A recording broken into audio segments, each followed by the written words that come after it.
ఆ హృదయ అంతరంగములోని వస్తున్న ఆ యొక్క స్తుతుల ద్వారా ఆ ప్రభును సేవించున్నట్లు పవిత్రమైన పెదవులను ఇచ్చేదను అన్న గొప్ప వాగ్దానము నెరవేరబోతూ ఉంది.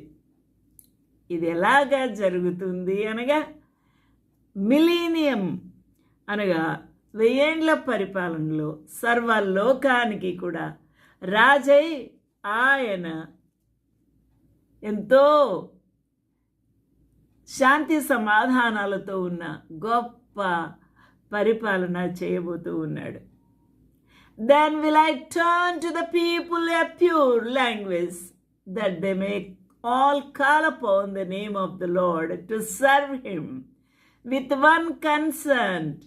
Pure language means a pure words through the pure holy lips.